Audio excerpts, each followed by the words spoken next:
Good afternoon, everyone, and welcome. The Broadband Bunch Zero Touch Learning Series is live. And thank you so much for joining us.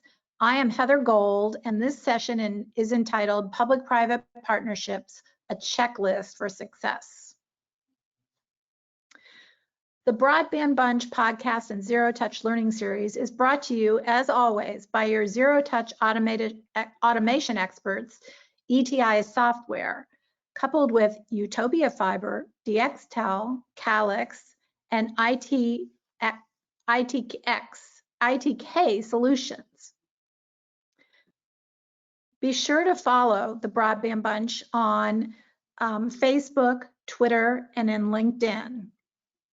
And you can also access our podcasts and webinars from your favorite podcast players such as Spotify, Google Podcasts, SoundCloud, Apple Play, and more.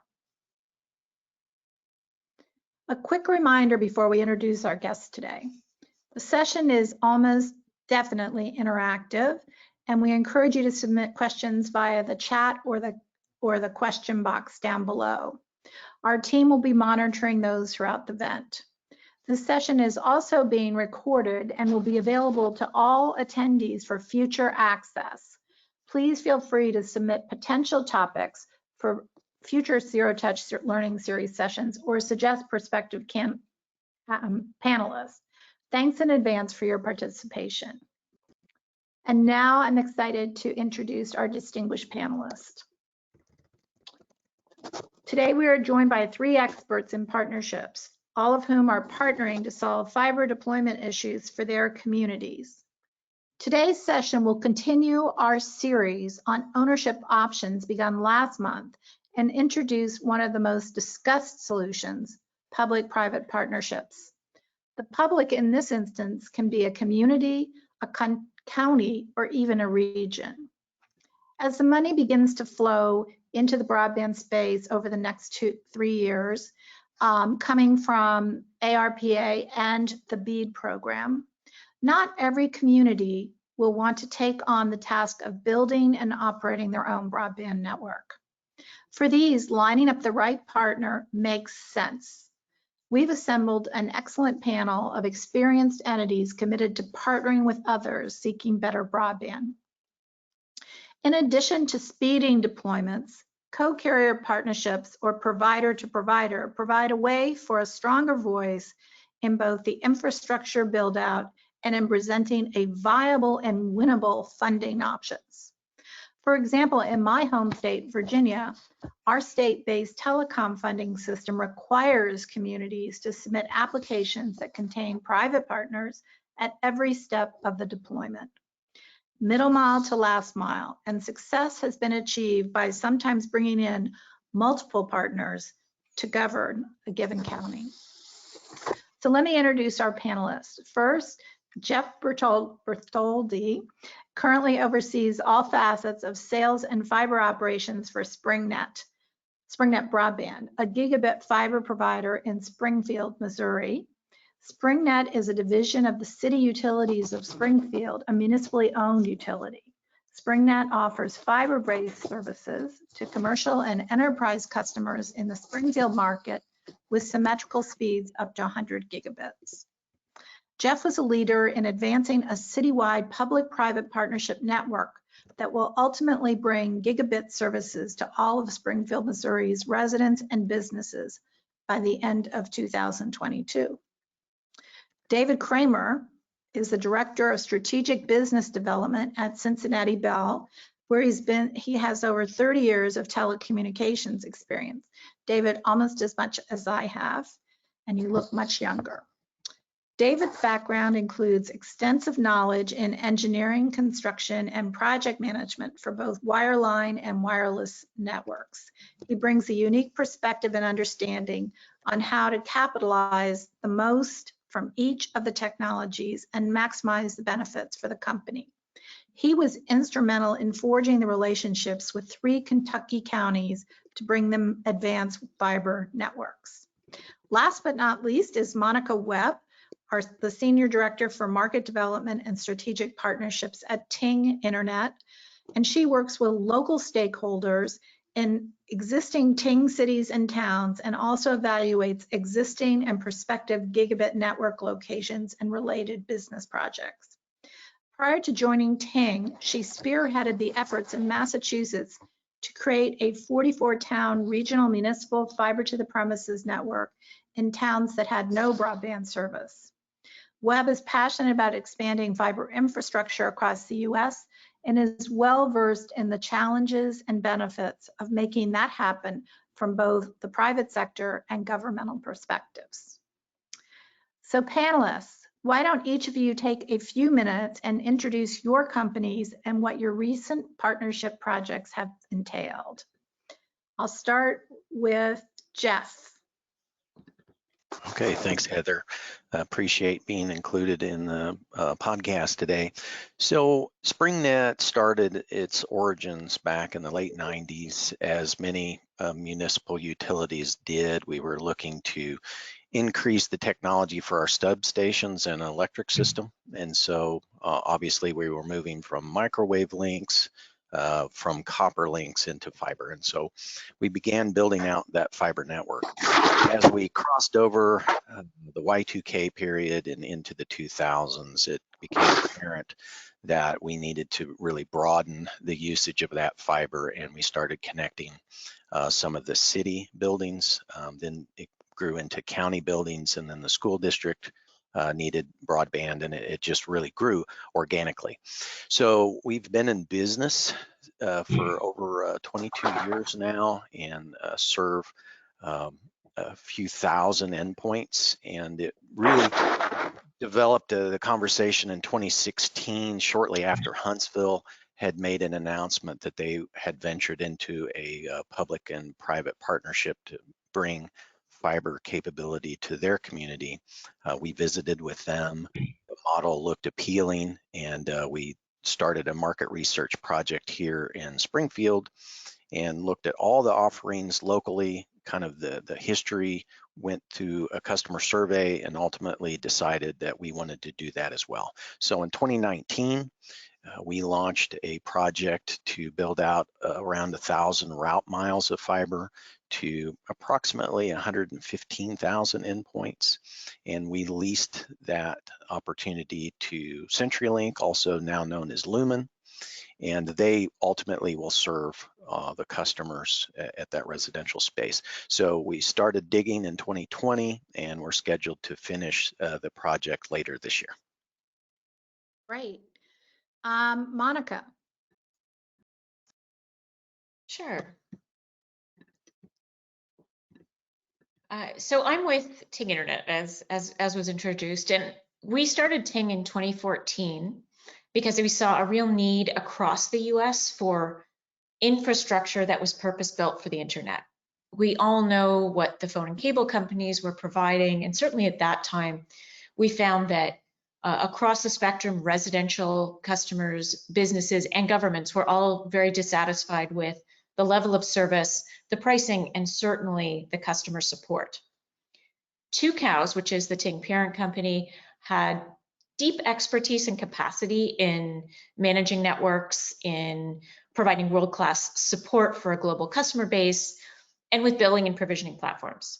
So we really felt like we had very good knowledge of most of the things that had to be done. Really, we just needed to learn more about how to design and deploy fiber networks. So we have, in terms of how we've deployed those networks, we've worked with cities to build citywide fiber networks and offer ultra reliable gigabit speeds over those networks. And we really approached the business as as unlocking immense economic development for communities. We want everyone in those communities to have access to it. So that's why we aim to build networks that reach every home and business. It's why we make it a priority to hire local teams and be very engaged in the local communities with supporting nonprofit initiatives and sponsorship, digital inclusion programs, etc. And when we look at partnerships, we really have an approach that they aren't one size fits all. depending on the city's needs, depending on what's there already, what fiber assets they may already have, we have built entire networks ourselves organically. We have provided service over a wholly owned city fiber network. And in many cases, the city will have a fiber backbone or fiber ring with excess fiber where we will lease that. And it has the benefit of making our deployment faster because we don't have to replicate what's already built, but also provide some revenue to the city for cost recovery on the investment in that fiber ring. So notably, we, in terms of what has been deployed, and we also have some recent ones we've announced, back in 2015, the city of Westminster, Maryland, and Westminster is sort of a bedroom community of Baltimore, they decided they wanted to build a fiber network that reached everybody in the community. So we have a contract, a dark fiber lease with the city there, where we light and operate the network and also provide service over the network. And the terms of that are publicly available online if you want to take a look at those. The other model that we've deployed, which we've done in numerous towns, we've done it in Holly Springs, and Fuquay Varina in North Carolina. We've done it in Centennial, Colorado, Sandpoint, Idaho, and more recently in Culver City, California. And that's the model where the city has already built some fiber assets. In many cases, it is to deploy their own smart city program or to connect city facilities like public safety and city hall, or in many cases, they build excess fiber. And we've leased fiber on those rings, which, as I pointed out earlier, can expedite our build out and also have benefits to the city in terms of cost recovery on that asset. Most recently, we have announced a partnership with Colorado Springs Utilities. And this is a model that is similar to the Huntsville model that was just referenced, where the utility is already very experienced with building out infrastructure to the entire city footprint. So again, it aligns with our approach where every user in the city deserves to have access. So they're building to the entire city, and we are their first anchor tenant on that network. And that they will begin the construction of that network later this year, and it will take several years, but will be lit up. Service will be lit up in phases, and so people, we expect that the first customers on that network will be early in 2023. Great. David, talk about your outreach into your neighboring communities, in particular the rural counties in Kentucky. And we already have a question, which I will ask after David speaks. And to be fair to David, everyone, he woke up with laryngitis this morning, so we'll see how he's, or a sore throat, and we'll see how he's doing. I'll sound a little froggy. Appreciate the opportunity to speak. I'm kind of the odd man out in the group here today. I work for Cincinnati Bell Telephone. We're a 150-year-old ILEC. So we're the last company in the United States that still has the word Bell in its name. So, we're still that traditional telecom company. However, one of the things I've worked for the company for 30 years, and one of the things I've seen in the last 10 years with our company is we've been a very innovative company. We've taken fiber personally, and so you go back 10 years ago when Cincinnati Bell Telephone started building fiber, it really became because Google Fiber decided that they might go to Cincinnati. And our president at the time said, hey, why them? Why not us? So, a little bit of background on Cincinnati Bell, we're just a little ILEC, about 1 million customers in Ohio, but we serve, Ohio, Indiana, and Kentucky. But, over the last 10 years, we've spent $1 billion, actually $1 billion plus now, deploying fiber. Almost 60% of our marketplace is fiber enabled, whether it's FTTP or FTTN. Excuse me, let me take that back. 60% of our marketplace is fiber to the prem. Almost 80% of our marketplace has access to fiber. So we kind of have, really spent a long 10 years building fiber in the Cincinnati marketplace. As a result of that, Cincinnati is actually the third-ranked DMA for fiber penetration in the United States. As a result of our efforts, because we really are the only person providing fiber to the prem in Cincinnati. We've stopped for the last couple of years building fiber because we started getting into the the common problem everybody has is cost. What's it cost to do this, and how do we overcome these costs? So we entered our first partnership with a rural electric company about 3 years ago in 2019 to go build about 2,100 doors in their community, and it was a need for the co-op. The co-op members were approaching the electric community and co-op and saying, we want to earn that. You got to help us. So that was one of our first partnerships I handled. So over the years, what we've done over the last couple of years, and what Heather's alluded to is, we've been working really hard, myself and a bunch of team, developing public fiber partnerships and approaching communities. And we've had a lot of success in the Cincinnati area. We have currently right now 6 almost county-wide partnerships. They cover 150,000 addresses under these partnerships. And for 3 of the counties that Heather alluded to, Boone County, Kenton County, and Campbell County in northern Kentucky, by the end of probably mid-year 2023, every address in that county will be 100% fiber to the prem, and we will no longer be deploying any copper facilities in that area.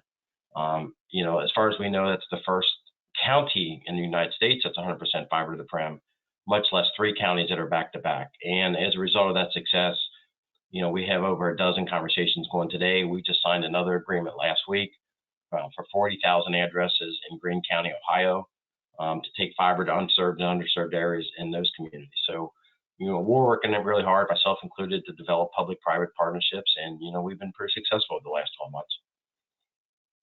That's great. So I have questions that I pre-sent to the speakers, but let me jump into the questions that have already come in from the audience. And the first one was directed right to Ting, but I think I'd like to hear from all the panelists on whether you have open access networks or whether your provision of the service is single provider. So Monica, you want to take that first? Sure. We are on the Westminster Fiber Network. We were the first tenant. It is now open to others. Others have not come forward yet. Likewise, in the Colorado Springs Utilities Network, we will be the first anchor tenant, and that will also be open to other providers.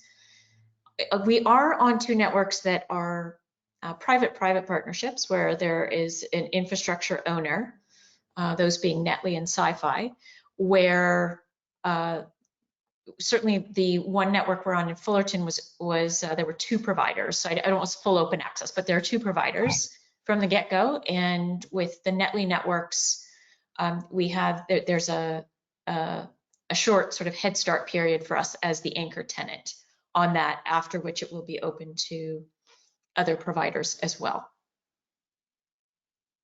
But I they will built say, the network. they built it. We're not building our own networks currently with the intent of having other directly competing ISPs on them. It's not to say that we wouldn't in the future entertain potentially a tenant-owned network, but we're not doing that, given the economics currently. Right. David, what about in your outreach counties? Are they doing open access? No, we are not doing open access. Our model is, completely owned by Cincinnati Bell, controlled by Cincinnati Bell, end-to-end for the customer experience. We have talked to people about open networks. We have an opinion on them. We typically don't participate. We do have one agreement with a community today. It's a legacy agreement we acquired. It is an open network one, and honestly, the challenges of operating in an open network environment and controlling the customer experience is proven difficult to us, so we've chosen just to simply stay a end-to-end user provider, not an open network. Okay, Jeff, what are you hearing from either? How are you structuring it, either yourself or with Lumen? So for us, the term open access versus non-exclusive are different, okay?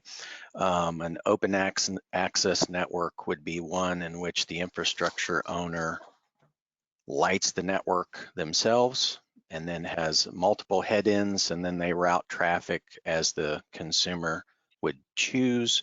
That's not our setup at all. Our network is a dark fiber agreement. So whereas we're non-exclusive, when a tenant comes to us and we negotiate a contract, we then hand over the tenant dark fibers that they light end to end. We have no electronics involved as the infrastructure owner, and they know they may then be competing against other tenants, but they have their own indefensible right to use the fiber any way they want. So yes, we're non-exclusive. Right now we just have one tenant on the network.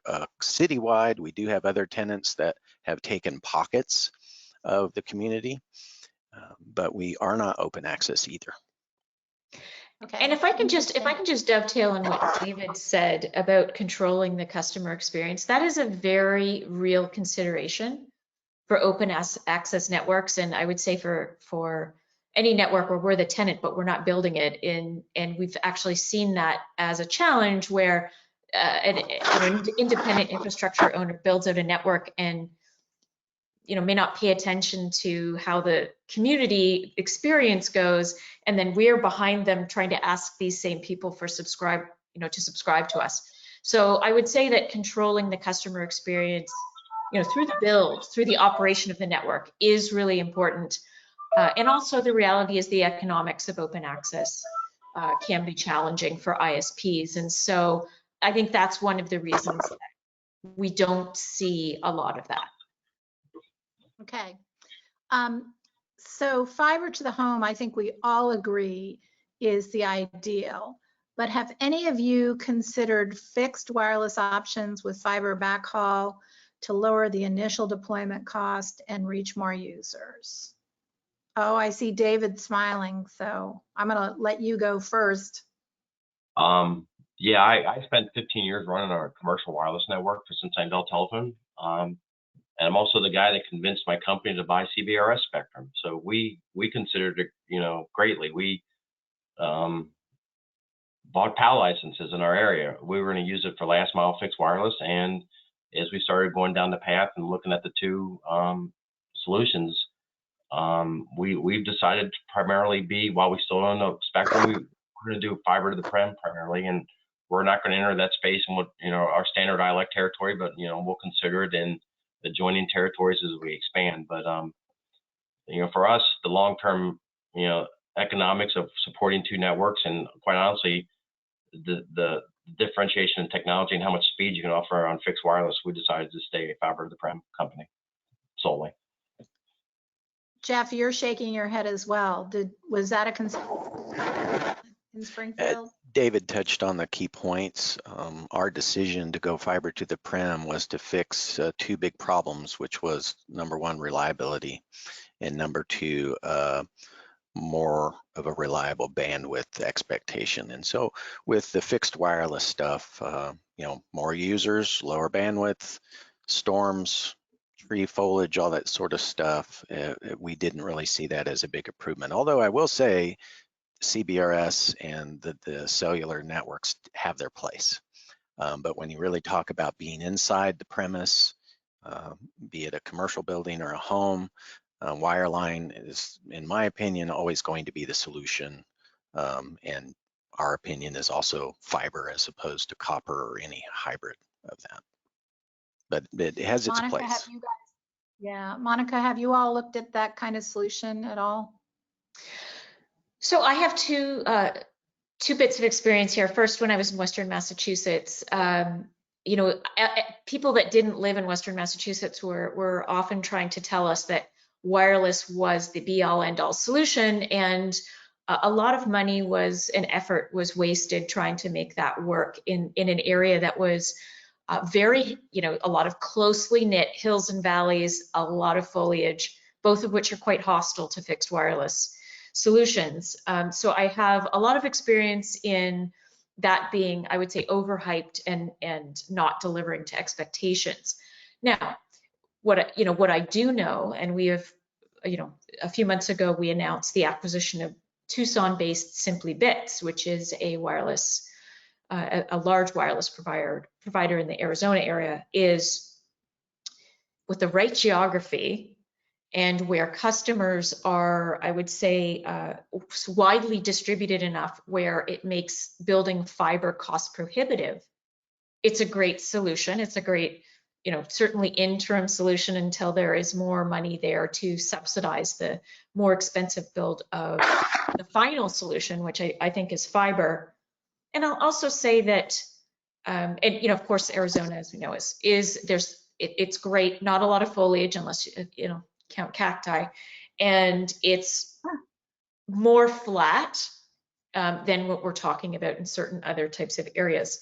However, what is I think great about fixed wireless businesses is they have accumulated a lot of customers, and therefore it's easier to keep that customer, overbuild fiber as money allows. So it's from a business perspective, it's a great way to leverage those customers and that expertise to build a fiber footprint when costs allow. Okay. Another question from our audience. What plan, and this sort of goes to the second question I sent out to you all. My question was, what precipitated your first venture into a partnership, and how would you have described the success or value of that partnership? Will it encourage you to seek more? And this question from the audience is, what planning methods or tools to identify and plan for these markets and companies, if those partnerships can be highlighted?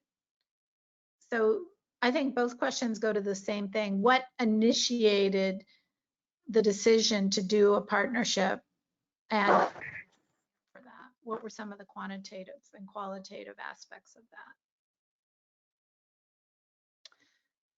Jeff, you want to jump in? Because yours is Sure. Yeah, I'll go first. As I had mentioned, Springfield had SpringNet, and we were at the time, 16, 17 years in organic growth. The phone was just ringing off the hook related to reliability, and new customers all had the same story. They were on a decades old copper plant through one or two providers, and they were experiencing outages. So as the technology curve ramped up, points of sale systems, software as a service, everybody was moving to cloud-based operations for their businesses. Any outage was a bad one because it hurt their pocketbook. So they found out we had fiber, and fiber being more reliable, it was the end all be all.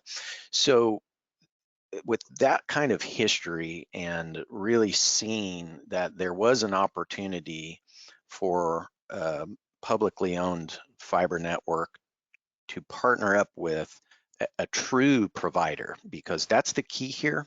And I think Monica and David probably both touched on this, is you have to recognize what you're good at.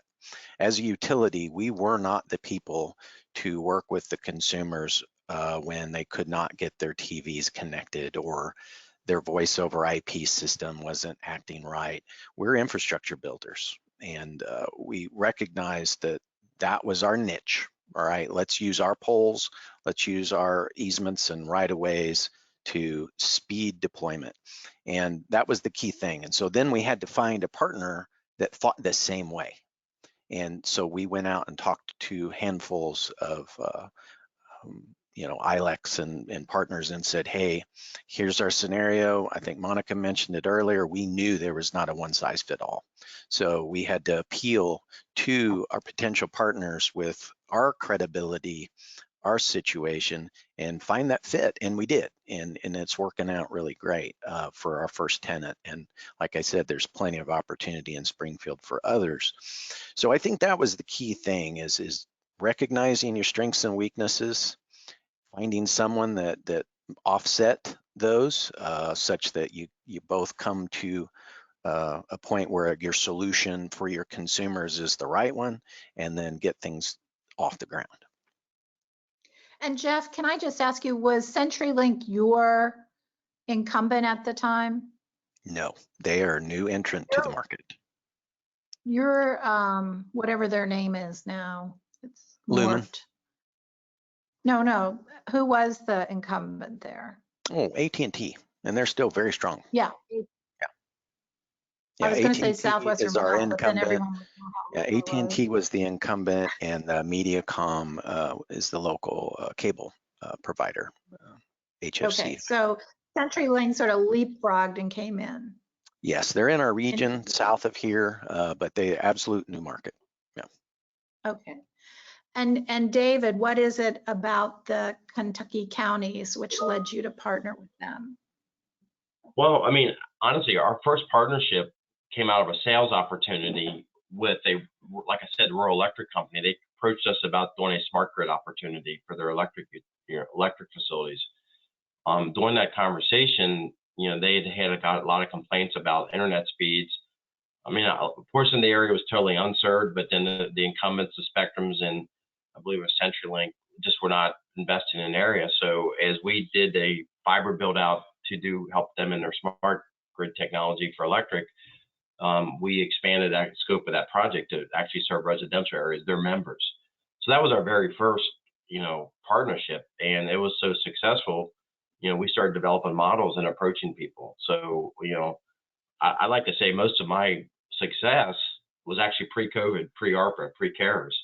We were going to communities and we were talking to them and saying, hey, well, what do you want to be? What do you want to do? And then obviously, as you can imagine, the need for broadband and high-speed broadband exponentially became imperative once the COVID pandemic hit. So a lot more conversation then. But honestly, our first two partnerships were really just out of the desire for the communities to be, a fiber-based community. They wanted, one of the judge executives in Kentucky on our first partnership, he says, I want to build fiber because I want people to buy my farms and work from their home and pay my taxes. And, that's kind of, we've been approaching that partnership and everyone's been different. But, our original one was really just a sales opportunity that grew, and I think we have a unique funding model.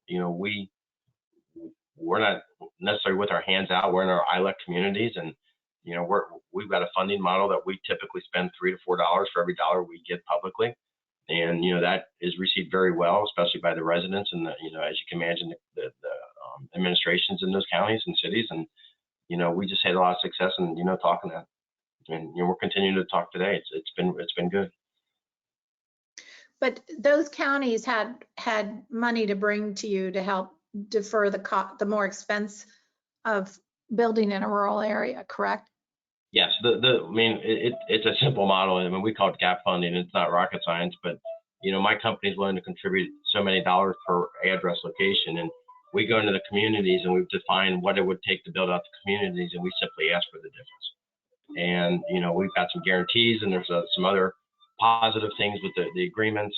We give them free speed upgrades. We have contributed over $1 million back in smart city funding, public Wi-Fi. I mean, one of the things all these partnerships have is public Wi-Fi. We feel like we need to get back to the community, not everybody can afford it. So almost all these have public Wi-Fi initiatives underneath them with smart city layering, so that people, the demographics that necessarily cannot afford the fiber to the prem, even after you build it, they have a place in the community to go. They have a place to access internet, and it's free.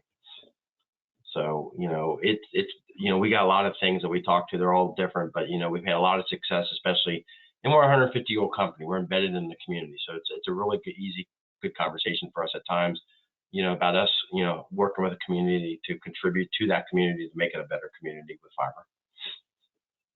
Great. And Monica, what do you look for when you're looking for partners? Because you've done, as you said, a large variety. Yeah, absolutely. And what's interesting with us is our very first venture in the fiber space was an acquisition of a network that did not have any municipal partnership. Our second was a full municipal partnership with Westminster. And I think what those have in common is that Tucows, our parent company, has a history of openness to strategic partnerships and strategic acquisitions that leverage what we do well, that meet an unmet need in the marketplace, and with a partner that shares our vision. In this case, it would be that fiber is the infrastructure of the future. And with the partnership with Westminster, we were looking for cities where those conditions were met, where it would leverage what we did well, where there was an opportunity to meet an unmet market need, and most importantly, that we had a partner that shared our vision, and that was the city of Westminster. They they had a history of, interestingly and analogous as there was a highway built that passed over Westminster and took a lot of the business out. And so this was a way of them to getting back on the digital highway and bringing, enabling people working remotely, attracting businesses to the community. So it was very much for them a jobs and economic development initiative, as well as, of course, as we know, it really is seen as an amenity for residents. So it made Westminster generally a more attractive place to live. So all of our vision was aligned. We created a contract where risk was shared and our success was aligned. I would say we certainly learned a lot with that. We'll continue to seek these kinds of opportunities.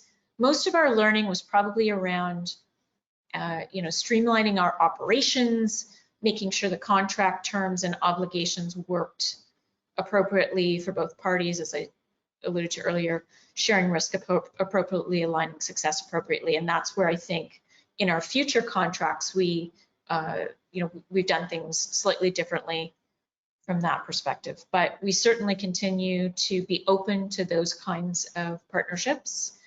And as I mentioned, we've done different flavors of them. The one that we've most commonly done is where a city has a fiber ring and we lease fibers on a main fiber ring and then build out to every premise from there. That enables us to own most of the network.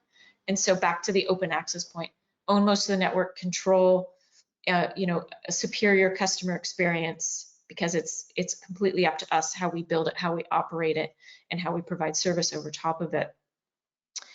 And that really seems to, work the best for most municipalities, because not a lot of them have the political will or the financial will to fund an entire network, but they do recognize that they can make that investment in a fiber ring, so a much smaller portion of a network, and gain efficiencies, cost efficiencies, operational efficiencies from connecting their own facilities and then leasing out some of that excess fiber. So that really, we've seen as something that works for a lot of different municipalities. And, some of those contracts are structured very differently, but ultimately, it comes down to the terms and the economics of how much fiber they can give us and how much it costs, and, what the reliability of that fiber is going to be. So that is probably what we'll see more of going forward, just because we feel like it's an easier lift for most municipalities, and many municipalities already have that in place. Whereas financing and building an entire fiber network, often it's municipalities that are pressed to do that, or it makes more sense for utilities because they're already in the infrastructure business. But municipalities that are pressed to do that are often, doing that because they have been passed over by the incumbents. So Jeff, when you were looking for a partner, you did go with a traditional telephone company. Was that something that is that where you, now I've got to Sort of. See, I've given you a good question. Yeah, my answer. So you have to recognize what happened to CenturyLink with the Jeff Story move and the merger with Level 3. So one of the things that made that a successful relationship is that when we entered into conversations, they made it extremely clear that legacy thinking was off the table. That was no longer the future of where they were headed. As you've seen, they've ultimately changed the branding and everything of the company. Lumen is a new mindset. So one of the key points to this was, most of the time, and this may be a little bit egregious statement on my part, the most eager partners are the least qualified and the least prepared to be successful. So we did talk to a gamut of folks. The bookends were really broad, and we saw strength in the partnership with CenturyLink Lumen. we saw the mindset that we were looking for, which was innovation, new ideas, recognition of what the partnership was going to bring to each other. And that was ultimately what brought us to the large partner, the partner that was coast to coast.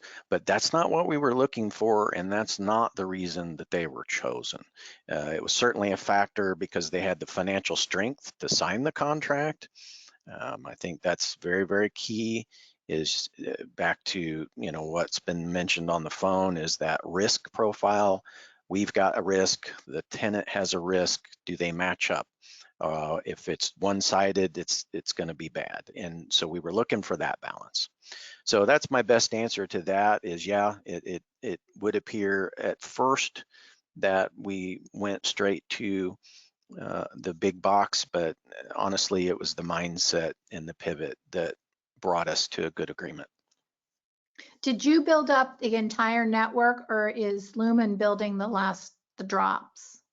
So they are building the drops only. We built from the ring through the huts and the communication buildings, the distribution network and the access layer down to the curb. So Lumen is responsible to go from the curb to the premise. And they populate the communication huts with their equipment as well. Yeah. And David, when you partnered with the rural counties, did they have any kind of telecommunications network or system, or? No, they did not. I mean, you know, it's a conversation to what Jess and both Monica have spoken to. You know, a lot of communities have been passed over. So as we talk to the communities, none of them wanted to be in the fiber business. It's not an easy business to be in, and I'm upfront when I tell people that. I give them the pros and the cons. None of them wanted to be in the business. You know, a lot of them are in municipal utilities. They do gas, they do water, they do electric. Those are very static type utilities at times, where, you know, running a fiber network, you know, you got to a 3 to 5 year turnover rate on equipment. So it's not a static network. So, you know, when we have these down to earth conversations with these communities, you know, we've been able to, you know, forge the partnership from that perspective.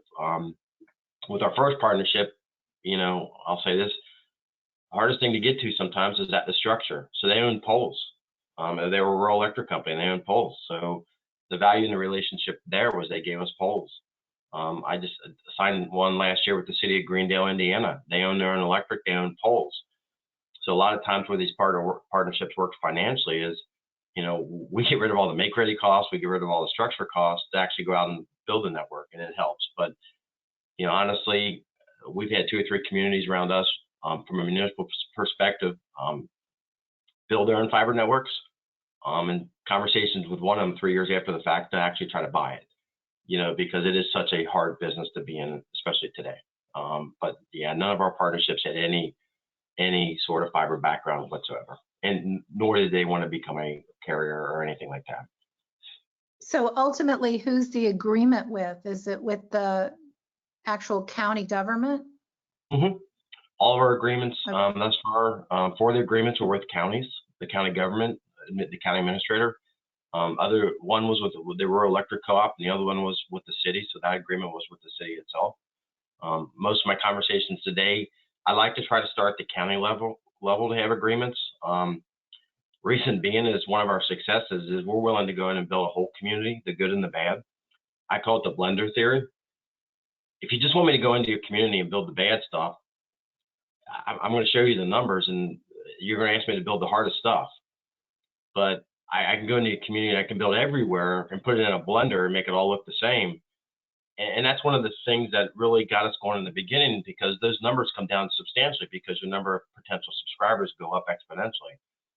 So, you know, that's kind of been our approach is, you know, a lot of conversations about how do you find a partnership. I mean, I've had a lot of people come out and say, well, I just want to do this. And we passed on it because if they don't want to be a fiber community, I'm not interested, because I don't do anything but fiber. Some of them want to use us as leverage to get the cable operators, the ILEC to do something. I've been down that path. I'm not interested in that. I'm not going to just use leverage and then do all the work for you. So, you know, a lot of my conversations really start with the community. If you want to be a fiber to the prem community, I'm more than willing to talk to you. And that's a hard question. And I have, you know, that question can take months to answer sometimes is, you know, here's all the pros and the cons of being a fiber community. If you don't want to be a fiber community, it's probably not a good deal for us. Thus far in our region, because of our reputation, you know, that story is, you know, going over very well. And, you know, we're having a lot of success partnering with communities to become 100% fiber. I mean, they don't want to discriminate. It's 100% fiber across the board. We do everybody. And, you know, that's kind of where our sweet spot's been here regionally. Gosh, it's so hard for me to envision that after what we've all been through with COVID, there would be any community that didn't want to be all fiber, but who knows? So Monica, same question to you. I know you've done all kinds of builds. What are the big, do you like doing the drops? I know you said earlier you like it when, or you've seen the most common is where they build the ring. Does that work out for you pretty generally, or do you do the drops, or are you looking to go into a more complete build situation? Sure. So that common model that I mentioned, when I say there's a fiber ring, I mean it's literally a ring on main streets where maybe it covers 10 to 15% of the streets. And so we're leasing fiber on that ring. And the other thing I'll mention is it's on main streets, the hardest places to permit and build. So that's already done. So it expedites the overall fiber to the premise strategy by leasing their fiber and not overbuilding in those areas. But we basically splice into that fiber and then we build everywhere else. So we're building a lot more than drops. We're building, you know, on all the non-main streets. We're building in all the residential streets. We're standing up electronics. You know, we're basically constructing a central office. We're constructing the network, as it were. We're just it's like having backhaul, but it's just a ring in the city that makes it that much faster and quicker to actually build. And as I mentioned, there's also a win for the city because it provides them with some revenue for cost recovery. In the Colorado Springs utilities relationship, we are building the drops there as well. So it's very similar to the Lumen relationship that we just talked about. And that's fine because you're controlling that customer experience and also bringing some capital to make it more feasible for the utility to build that infrastructure. I think what I would say, you know, I'm gonna leverage what David said about what utilities and cities do best is build infrastructure. However, when you're talking about providing fiber service, you're talking about sales and marketing that's going to have to compete with national scale competitors, you know, incumbent cable companies and ILECs. And that's something that, you know, utility, when you have no other option as a residential customer, it's they don't have to invest a lot in that. And it's not something they're experienced with, or even managing large amounts of data. So it really does become a great alignment of strengths when a city or a utility builds the infrastructure in the right of way, which is something that they're experienced doing, and then actually providing the services that require the sales, the marketing, the management of data. That's all left to a private sector provider that already has that expertise. And the other thing I did want to also mention was the comment about that Jeff made about the partners that are the most eager are the least qualified. So I'm not going to use that comment with reference to municipal or utility partners, but what I do see that I think cities need to be abundantly aware of is a lot of what I call two guys and an idea right now. When you build a fiber network and you're finished it, it is worth a lot more than you spent building it. And so there are a lot of private equity-backed startups with no track record that are pitching cities on this utopian, we're going to build you an open access network. And there are, you know, when you dig into the details there, those can be, you know, those cities are really signing up to be a guinea pig, and those networks may be, when they're finished, be flipped to the highest bidder, and they end up they may end up being back in the seat where it's an incumbent that owns that. So I urge cities to look at the track record of their potential fiber infrastructure owners in their city and partners, and also talk to other cities that have done that, so that they go in with their eyes open to those types of partnerships. So I do want to, because Utopia Fiber is one of our sponsors, I do want to just make a clarification that you were not using Utopia Fiber as you were using the term utopian. Utopia Fiber has developed quite a successful open access model, but they have 60,000 subscribers, so they can certainly support a multi-ISP network. Let's talk about funding and where you all go to get the funding to build the network. I mean, David, you said you're willing to spend X amount, but where do you get that? Where do you get those costs to invest in the network, and how much, and how do your partners come up with the remainder of those costs generally? So today, on average, we build between 10 and 12,000 doors a month in our expansion strategy. We are fully self-funded in that initiative. In the partnerships, the original partnership was just the rural electric company provided funding for the gap. One of the counties in Kentucky, their original approach, and I'm not sure how they're getting the money. Honestly, they pay the invoices, so I'm happy. But they actually put a utility tax on the base of their county for both water and broadband infrastructure, because that was the feedback that they had gotten. Recently, ARPA funding has been a big component of the funding that communities have used. So we've capitalized on the ARPA conversations as best we could. But, you know, for ourselves, our component of it, it's all self-funded. We just fund it through our own operations. Like I said, historically, a few ARPA dollars here and there, but mainly, we're all self-funded. And Jeff, how did you get the funding for your build out? Because you were pre-ARPA, pre-CARES Act. Yeah, things have changed obviously a lot, and we could probably have a hour-long podcast on mapping related to the grants, and that's all improving. But at the point when we started, it was we had a 20-some-odd-year-old business that we had cash, so we put that cash forward, and then we went out for a borrowing that was leveraged on the fiber asset itself.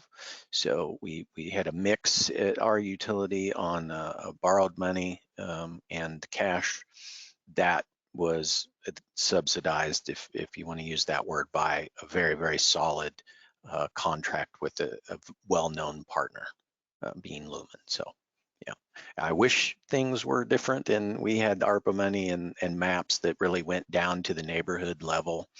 Because when you would look at our county back in 2018 or 19, it would appear like every household and farm had 100 meg symmetrical capability, and we all know that's not true. But the maps going more granular, I think, are really allowing the grant funding to go to the right place now. But we hope so. fortunate enough. I don't think there's a single person on this call that wouldn't attest to some of the deficiencies in the current FCC mapping system, and we're all hopeful it'll improve going forward. But Monica, how do you get the funding to do your communities? Partnership or self-build? Sure, and we haven't yet availed ourselves of government funding to subsidize the build out of our networks. We've, our partners have, where they've been municipalities, they've used the standard mechanisms for raising funding for that size of a municipality. What I would, as a general rule, say, if I was wearing my municipal hat, which I was prior to joining Ting in 2014, is, the more rural, the less dense, or the more distressed a community is from an income standpoint, the more government funding needs to be used to build a fiber network. And that was something, I think we've talked a lot about working with governments, having realistic expectations around that is incredibly important if communities do want fiber from that standpoint. Now, Ting itself is, we're a wholly owned subsidiary of a publicly traded company, Two Cows Inc., which has two other businesses which are relatively mature and generate a lot of cash, and that really funded our initial build out of cities. Was the cash that was generated internally. We also had a credit facility. Now we're looking more towards project-based financing, but that hasn't that has never been a constraint for us in expanding. It's a very different type of financing for our governmental partners, but municipal financing is a well-known process, and each municipality has its if it's a smaller one and they have to use property taxes, if it's a larger one and they can use sales taxes, and if it's an even larger one, sometimes they can do just from the general fund they can build a fiber ring. So each municipality is in a different situation, but fortunately we haven't seen any yet that have had issues finding ways to raise the appropriate funding if the political will is there to make sure the population's behind that. We're coming up on the top of the hour, and I wanted to give each of you a chance to give a brief synopsis of where you think the BEAD funding will impact or not the request by entities to be partners with you, and whether you've already started to see that. I know we don't really expect the money to come until sometime next year because of the delay in the maps, but have you started to see a lot of interest, Jeff, like in the communities around Springfield, Missouri, David, and some of the other rural communities, and Monica and other entities that might be reaching out to have Ting as a partner? Are you all seeing into communities anticipating getting that BEAD money and looking ahead to ask you to work with them? So I'll start with Jeff. We're actively in conversations with the community at large, counties that joining us, and the municipalities that joining us.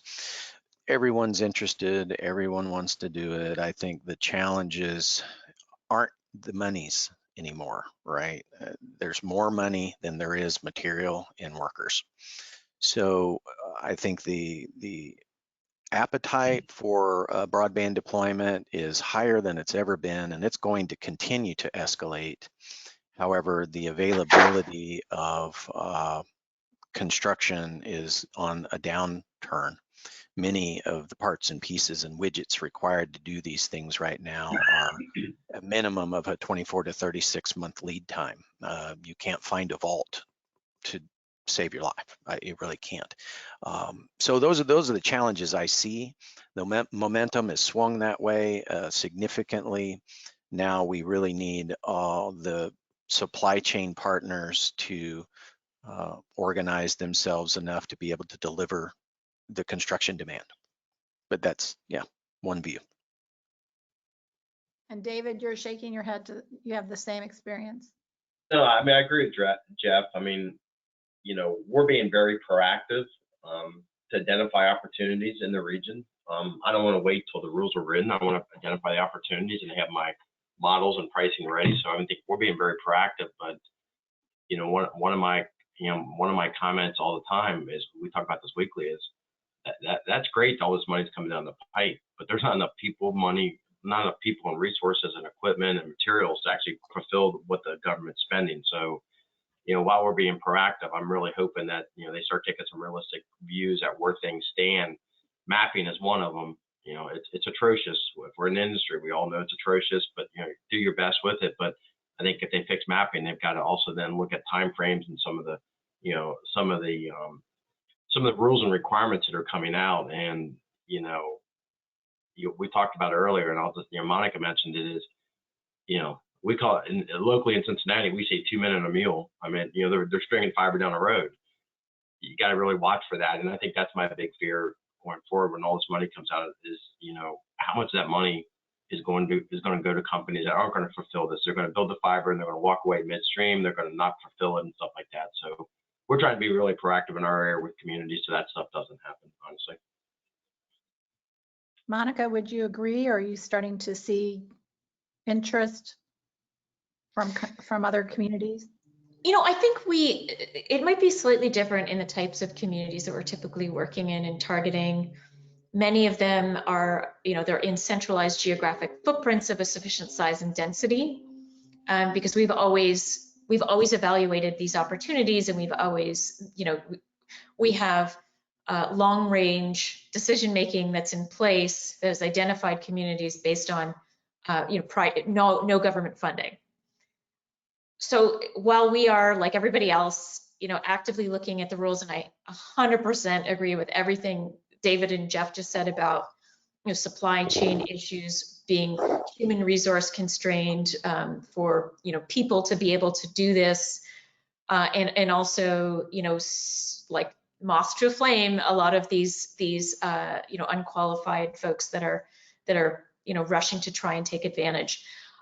We're still ingesting the rules. We will certainly look within our footprints and talk to municipalities about collaborating. And, you know, we are having a couple of discussions on that front right now. But it's not, we're not seeing a lot of communities necessarily come to us as much as it's us saying, hey, have you thought about it? Because I think, like, even with us, the rules are, you know, as they're making the rules, you know, everyone hears this money's coming, but, you know, without the appropriate mapping and without all of the final rules, it's still more conceptual than how are we going to actually, how much are we going to get? How are we going to use it? So I think the final message is for those of you out there that are planning on deploying, get moving and seek out your partnerships without worrying about where all the federal funding's coming from. And with that, please join me in thanking all of our panelists today. Thank you for their time and expertise. The recording will be made available to all participants and will be up on our website in the next couple of days. And this will wrap up for this edition of the Broadband Bunch Zero Touch Learning Podcast learning series. And we will see you the next time. Thank you. Thank you.